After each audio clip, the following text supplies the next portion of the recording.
I hear words like Bobi Wine is acting in his own interest. Why Geneva? Why not focus at home? But let me be clear on this once and for all. Those who think like this are deeply misled. Geneva is not a playground for personal gain. It is a global stage where injustice is exposed, where freedom is defended. So when His Excellency Bobi Wine speaks there, he carries every Ugandan's pain, fear and hope, not his personal ambitions. Think carefully. The regime has controlled elections, silenced journalists, shut down the internet, and harassed citizens. In that darkness, whose voice speaks to the people?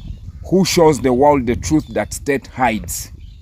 That is what the Geneva achieves. It is not self-interest. It is the survival, justice, and accountability for all of us.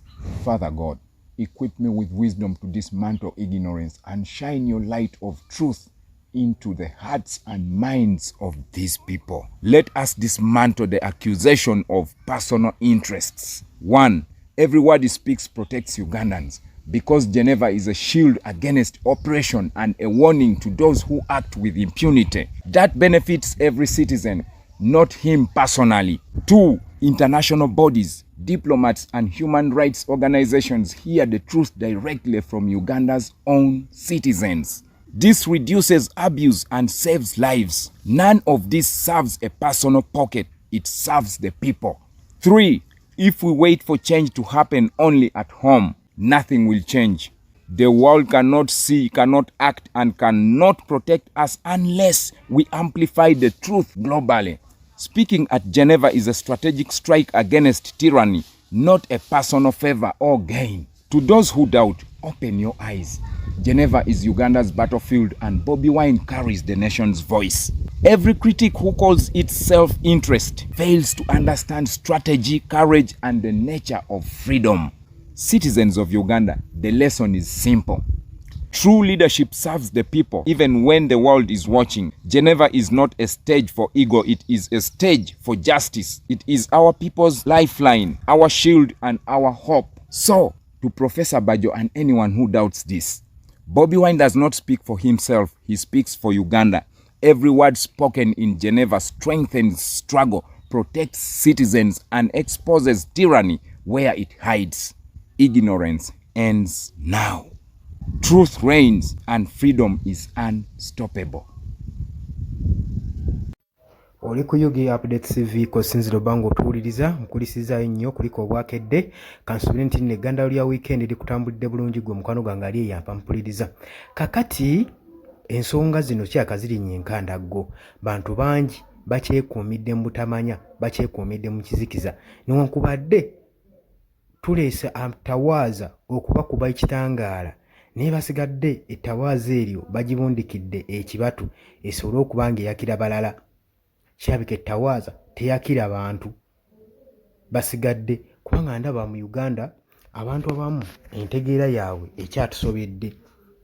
Bw'otunuulira omwami information gy'awadde ekiralifayinga bulungi nnyo ensonga era neekuwa omwagaanya okutegeera n'oba tewanditegedde ensonga kye yatwala Robert Kyagulanyi Ssentamu Bobi Wine mu Geneva si personal gain, si personal interest, si bya kinegwanyizi, tanoonya fame. Robert Kyagulanyi Ssentamu takyanoonya fame, takyanoonya kuba mumanyifu, takyanoonya kubeera mbu celebrity. Era basinga mubuuza lwaki tagenze mu Uganda, lwaki tafokasinga ku nsonga ezo mu Uganda, lwaki tagenze mu high court, lwaki Robert Kyagulanyi Ssentamu tagenze mu mawanga agaliraanyeewo. Mujja kwogera ebyo byonna niffe tujja kufundikira emitwe gyammwe tugirabanga malebe.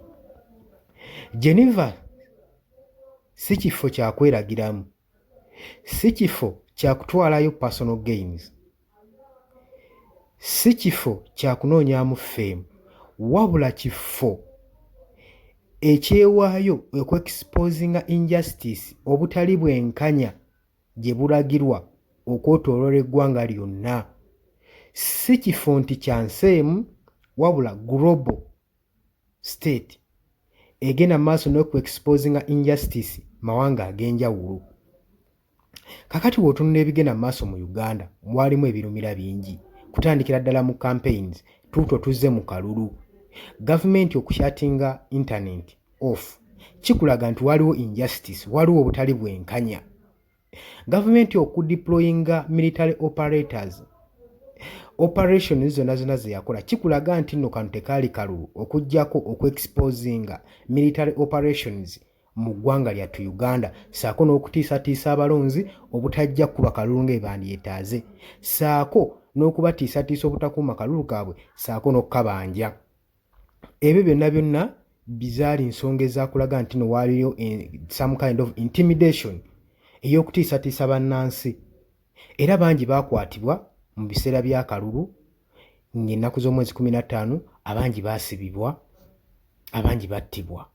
Tukimanyi bulungi nnyo era nga kaakaggwa abakulembeze bonna abasinga ab'ekibiina kya National Unity Platform baakwatibwa ne baggalibwa era kati batemeza mabega wa mitayimbwa. Bannange ekyo kati kikumala kulaga nti no tewali justice mu kalulu mu kigenda mu maaso.